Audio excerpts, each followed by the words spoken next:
Soon, Betsy DeVos will leave the Department of Education and return to life as a private citizen and, most likely, an advocate for the same kind of education reform that she spent most of her adult life pushing. At the end of her 3-year term, she leaves 4 glaring questions in her wake. Why didn't she do her homework?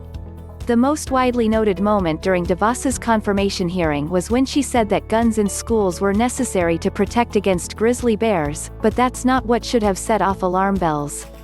She later offered the excuse that she was undercoached. That's a cop-out. She knew she was up for a job in a contentious and controversial field. She'd been fueling that controversy for years.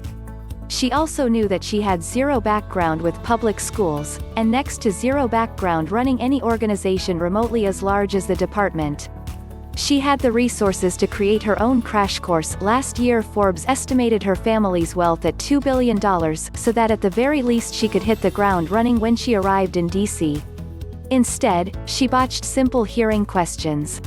She didn't understand the issue of proficiency versus growth, which may be esoteric to regular civilians, but is Education 101 in the education field, marking how much a student has grown versus assessing their level of achievement. She didn't appear to understand the Individuals with Disabilities Education Act, again, a daily consideration in the education world. She approached the job with virtually no qualifications, no background in public education, no background in running large organizations, no background in working as a politician as opposed to a lobbyist and checkbook activist. Senator Pat Toomey tried to come to her defense and was stuck with listing as qualifications her concern, her lobbying experience, and her money. Jeb Bush asserted that she was a victim of the false narrative that school choice is hostile to public schools. But if that narrative was false, it was still true that DeVos herself was hostile to public education. One oft-quoted typical DeVos statement was her 2015 assertion that public schools are a dead end. Why couldn't she stay out of court? Under Betsy DeVos, the department has been sued 455 times, per an analysis by the publication, The 74. For comparison, the Education Department under Obama tallied 356 lawsuits in 8 years.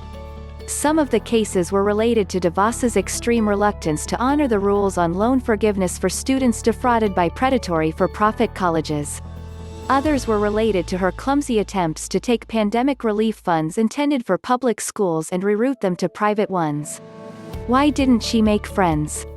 A great deal of vilification was aimed at DeVos, from accusations that she bought her position, to late-night comics making her the butt of dumb jokes. Congressmen from her own party pushed back against her policy ideas.